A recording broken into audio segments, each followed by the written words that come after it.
Good morning. You can wander into burnout, but you cannot wander out.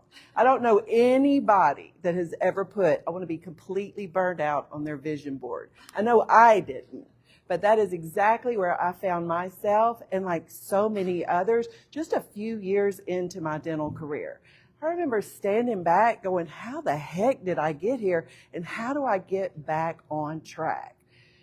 But burnout is baked into our culture. It shows up every day in our practices with multitasking, putting out fires. And no matter how much we work, it's never enough. I don't know about you, but that's how it is in our practice. And burnout is more than just a buzzword. It is a business issue. It's a health issue. It's a retention issue.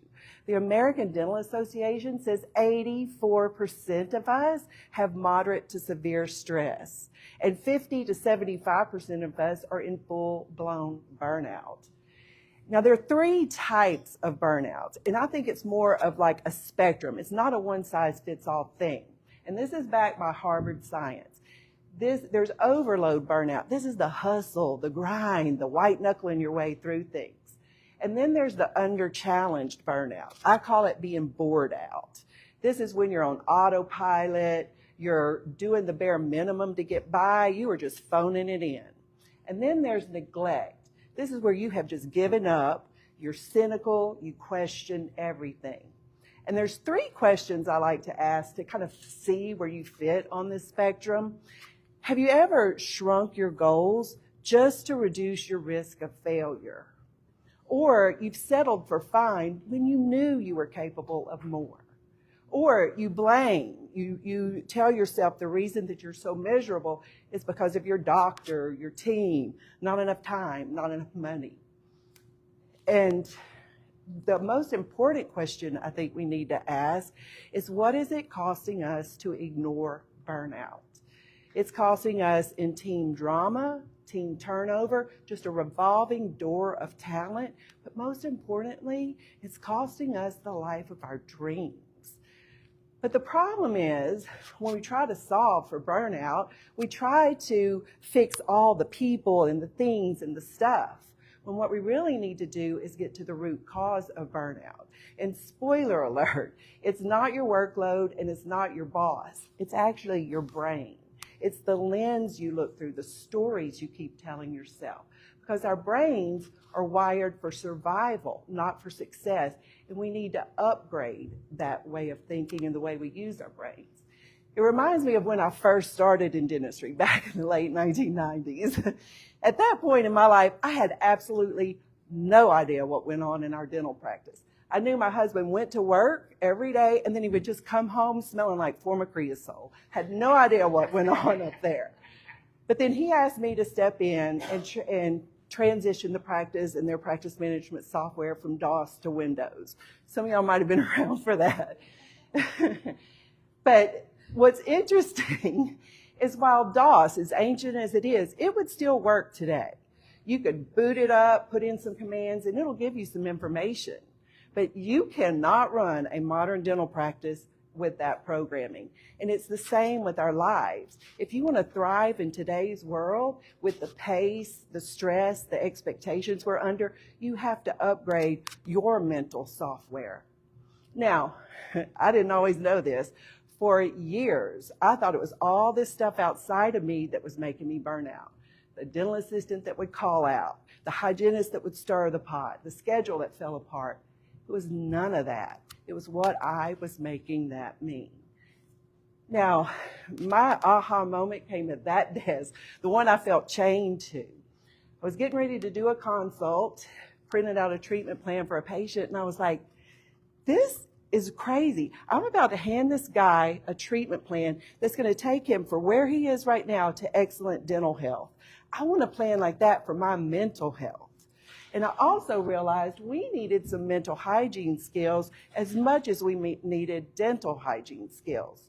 Because it turns out, as much as our brains are the problem, they're also the solution. We have a prefrontal cortex, one that can override that primitive thinking. that can make better choices and that can help us have a better life. I didn't find that plan. I looked everywhere, so I created it. I call it the roadmap out of burnout. It's 5 simple steps that incorporate those mental hygiene skills, and that if you follow this plan, you will get relief. Now, we're not going to talk about all 5 steps today, but I do want to talk about one. I call it the self-evaluation model. Because if you need to know what's going on in your brain with your thoughts, you need a way to be able to do that. This is like taking a radiograph of what's up there so you can see what you can't see what you can't treat. Now, like me, most people think it's that unappreciative boss, the underperforming team, not having enough time or money that creates the burnout. But those are just circumstances. What creates burnout is our thoughts about those circumstances. And it's those thoughts that create our feelings, the overwhelm, the stress, the frustration. And then those feelings, that's what's fueling our actions. That's why we want to escape and just scroll Facebook. We want to avoid hard conversations. We lash out. And then those actions create our results, fractured relationships, jobs we hate, life we don't even recognize ourselves in. And then this thought loop creates our experience of life. We have to have a way to have authority over that. A mind that's not managed or trained is messy.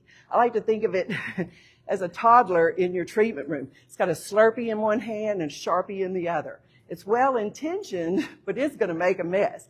It needs supervision. It's the same with our thoughts, and this is the tool that will help you do it. And the reason that I'm so passionate about this is I know it works. It's worked in my life, and it's worked in the lives of others. So I want you to meet Jenny. Jenny came to me last year. She was a mess. She wanted out of that practice she was managing. She wanted out of dentistry. We talked about her dreams and her goals, and she just laughed. She was like, dreams, goals?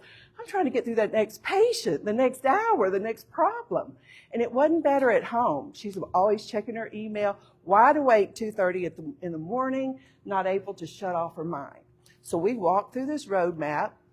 She did all the work. I just guided her through it. And today she's flourishing. She's actually grown the hygiene department. She's built her confidence, and she's fully present at home and at work. And this stuff also works because it's simple, easy to implement, and it's fully supported. And dental professionals get it. We evaluate, we diagnose, treatment plan, and then we execute, and then we celebrate the wins. It's the same with this plan. And I think we're at a turning point in dentistry where we need a healthier industry, where we don't lose talent to burnout. So I'm kind of nervous.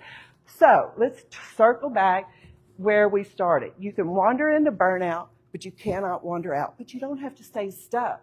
There is a way out. You just have to follow the roadmap.